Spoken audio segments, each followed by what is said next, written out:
Shalom à tous et à toutes. Alors, Parashat Mishpatim, on va voir ensemble comment on peut transformer l'attribut de rigueur, la Midat Hadin, en Rachamim, en miséricorde. Le cours, il est dédié pour la réussite matérielle et spirituelle de Sacha et de Ruben Cohen, Bezrat Hashem. Alors, vous savez, le Targum Onkelos, quand il traduit « Ele Mishpatim, voici les lois », il dit le Targum Vele Denaya, voici le din, l'attribut de rigueur. Et de là, il dit le Baal Shem Tov, le travail essentiel d'un juif sur terre, c'est quoi? Écoutez bien, c'est d'adoucir la Midat Hadin. Sakachem, il a créé le monde avec le din, l'attribut de rigueur et le rachamim. Et bien, le but d'un juif, c'est d'adoucir finalement, d'adoucir cette rigueur. Alors, je donne des exemples. Par exemple, nega. Nega, c'est une plaie. Et bien, si vous mettez le aïn au début, ça donne oneg. C'est les mêmes lettres.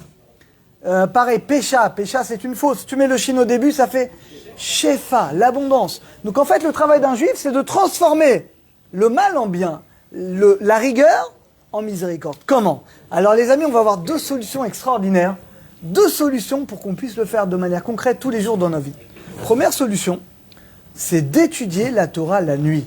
Vous savez que le jour, c'est le chesed. La nuit, c'est Midat Hadin, c'est l'attribut de rigueur. C'est la raison pour laquelle on ne doit pas étudier la Torah écrite la nuit.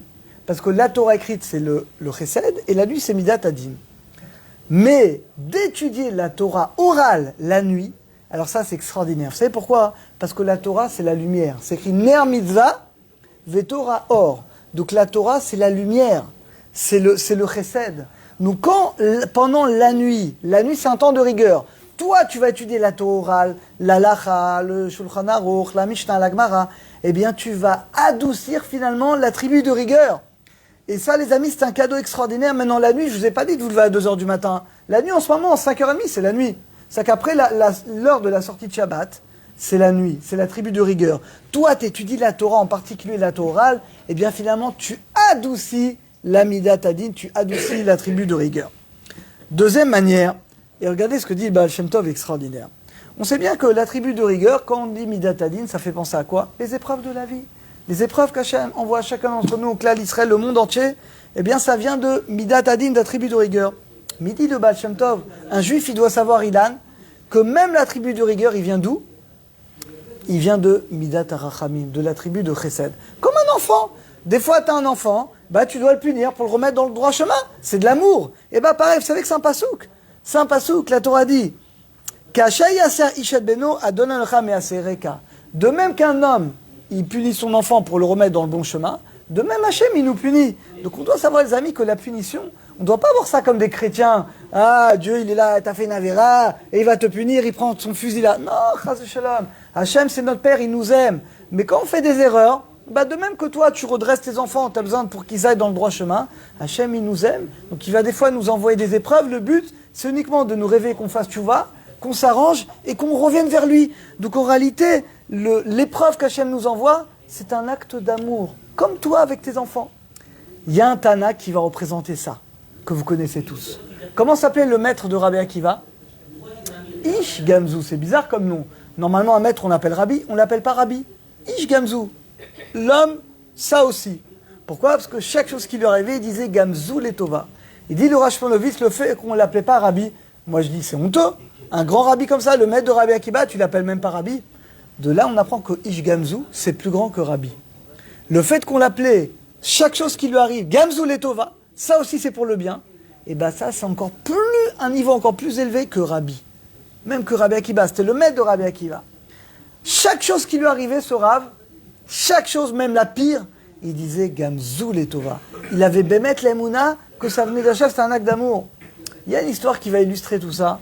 Vous savez, quand les Romains faisaient des décrets, on ne pouvait pas étudier la Torah, on ne pouvait pas faire Brit Mila. Et les Juifs, qu'est-ce qu'ils faisaient? Ils se réunissaient. Ils ramassaient de l'argent et on offrait au César.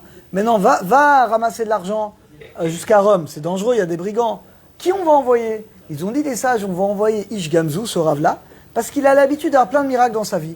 Donc voilà quoi, un vieux rabbin de je ne sais pas quel âge, il part avec une valise remplie d'or, vous imaginez, des millions de dollars, pour soudoyer le César de l'époque. Et des semaines de voyage, il arrive dans une auberge. Et là, le mec d'auberge dit, tiens, rabbin, tiens, c'est bizarre. C'est quoi cette valise? Et lui dit, c'est un cadeau pour l'empereur. Ouh là là, donc il comprend l'aubergiste que Goy, ouh là là, il y a plein d'or dedans. La nuit, pendant que le Rav dort, il prend la valise, il prend l'or et l'argent, et il remplace, il met de la terre. Le lendemain, le Rav, il n'a rien vu, il arrive devant César, il dit, voilà mon cher César, on t'a amené un cadeau au nom de tous les juifs de la diaspora. César, il ouvre, il voit de la terre. Il dit, quoi, vous moquez de moi? Pendez-le. Il le condamne tout de suite à mort. Imaginez, c'est vous, Gamzou, qu'est-ce que vous faites dans ce cas-là? Qu'est-ce que tu fais? Tu pries, tu pleures, tu fais Shema Israël. Non, c'est ce qu'il dit. Qu'un grand sourire. Gamzou, les Tova, tu veux me tuer? Il n'y a pas de problème. Tout ce que fait Hachem, c'est pour le bien. Si Hachem, il a décidé que je dois mourir, eh ben je meurs, je suis content de mourir. Et là, Hachem, qu'est-ce qu'il va faire? Il y a un des conseillers, Elionavi va venir dans le corps de un des conseillers du roi, il dit, mais César, tu sais, leur ancêtre Abraham, il avait une terre magique. C'est avec cette terre qu'Abraham, il a fait la guerre contre les 4 rois. Il lançait la terre, ça se transforme en javelot, en flèche. Peut-être c'est cette terre-là, on va essayer. Et il y avait un village de Gaulois, avec Astérix là-bas, que les Romains n'arrivaient pas à prendre pendant des dizaines d'années. Ils ont essayé, ils ont jeté cette terre, et effectivement, ils ont tué tout le monde.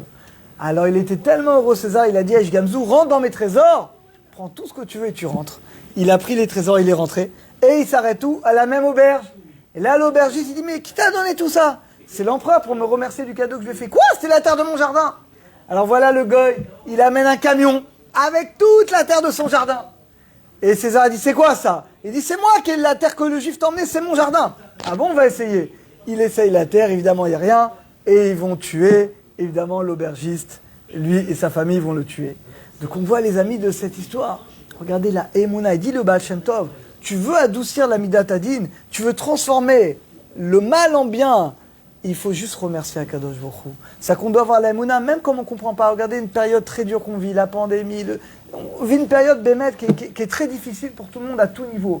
Peu importe, tu dis Hachem, moi je te remercie.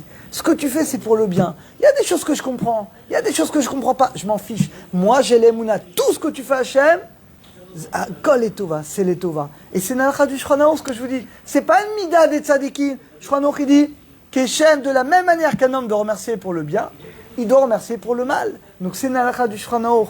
Donc en tout cas, grâce à ça, grâce au fait qu'on remercie Hachem pour les épreuves, eh ben on montre qu'on l'aime, qu'on croit en lui comme un fils. Imagine, tu punis ton fils, il vient te voir, papa, t'as bien fait de me punir, je te remercie.